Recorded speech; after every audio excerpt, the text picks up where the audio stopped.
नमस्कार, मैं हूं अमन और आप देख रहे हैं N27 न्यूज। इस्लाम का एक अनकहा सच, क्या सच में मुसलमानों के पूर्वज गुरु शुक्राचार्य थे? हमेशा से यह बहस का विषय रहा है कि मुसलमानों के पूर्वज क्या वाकई हिंदू ही थे। दुनिया भर के मुसलमान चाहे इस सत्य को माने या ना माने, उनके रहन सहन के तरीके, उनकी मक्का मदीना की पूजा पद्धति, उनके पवित्र चिन्ह आदि उन्हें किसी न किसी तरह से हिंदू धर्म से जोड़ते हैं। हिंदू धर्म ग्रंथों के अनुसार असुरों के गुरु तथा महर्षि भृगु व असुर राजा हिरण्यकश्यप की पुत्री दिव्या के संतान शुक्राचार्य ही मुस्लिम संप्रदाय के वास्तविक जनक थे। शुक्राचार्य ने राक्षसों का वंश बचाने के लिए भगवान शिव की आराधना की, जिससे प्रसन्न होकर शिव जी ने अपना स्वरूप शिवलिंग शुक्राचार्य को प्रदान कर वैष्णवों से दूर रखने को कहा।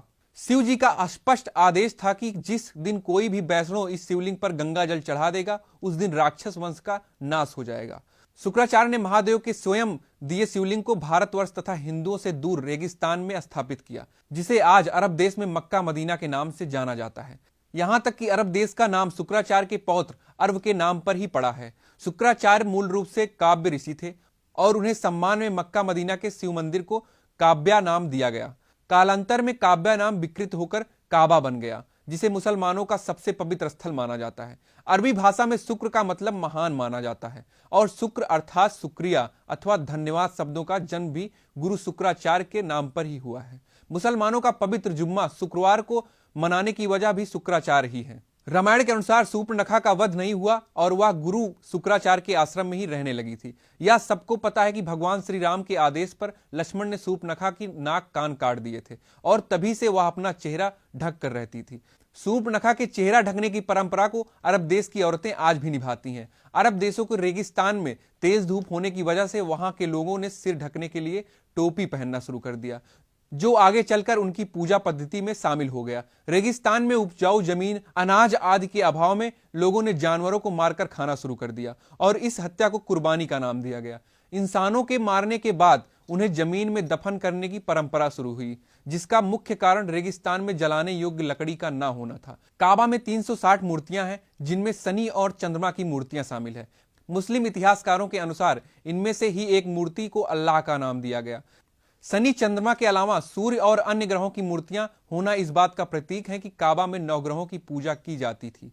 हिंदू धर्म आज भी नवग्रहों की पूजा करता है और यह माना जा सकता है कि मुसलमानों को नवग्रह पूजा सिखाना गुरु शुक्राचार्य का ही काम है। अर्धचंद्र को हिंदू धर्म में पवित्र माना जाता है क्योंकि यह भगवान शिव के ललाट की शोभा बढ़ाता है। अर्धचंद्र चिन्ह का काबा में महादेव के प्रतीक पर होना इस चिन्ह को मुसलमानों में पवित्र बनाता है और इसे इस्लाम के झंडे पर स्थान दिया गया है। हिंदू धर्म के पवित्र शब्द ओम के संस्कृत रूप में ओम को अगर शीशे में देखें तो यह अरबी भाषा में लिखे गए अल्लाह की तरह दिखाई देता है। यहां तक कि मुसलमानों में पवित्र माना जाने वाला 786 अंक भी ओम से ही बना है। ध्यान देने वाली बात यह है कि कोई भी मुसलमान इस बात को स्वीकार नहीं करता। 786 अंक वास्तव में हिंदू का वैदिक प्रतीक ओम है। कोई भी मुस्लिम बुद्धिजीवी ये नहीं बता पाता कि अगर 786 अंक ओम नहीं तो आखिर क्या है। मुसलमान मक्का जाकर काबा के शिवलिंग की 7 बार परिक्रमा भी करते हैं, जो बहुत पहले से चला आ रहा है। गुरु शुक्राचार्य यकीनन इस्लाम से पूर्व पैदा हुए अरब क्षेत्र के लोगों को हिंदू पूजा पद्धति सिखाई होगी। मक्का से कुछ ही दूर पर एक बड़ा साइन बोर्ड लगा है, जिस पर लिखा है कि इस क्षेत्र में गैर मुसलमानों को प्रवेश वर्जित है। यह साइन बोर्ड उस समय का प्रतीक माना जाता है जब इस्लाम की शुरुआत हुई थी, तथा यह भी अंदाजा लगाया जा सकता है कि शुक्राचार्य ने भगवान शिव की दी हुई चेतावनी पर अमल करते हुए इस मंदिर के क्षेत्र में हिंदुओं के प्रवेश पर प्रतिबंध लगाया होगा। जहां भगवान शिव का मंदिर होता है वहां पवित्र नदी का पानी भी पाया जाता है।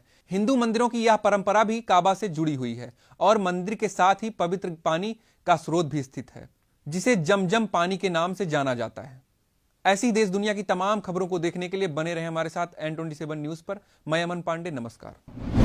आप देख रहे हैं N27 न्यूज, पकड़ हर खबर पर।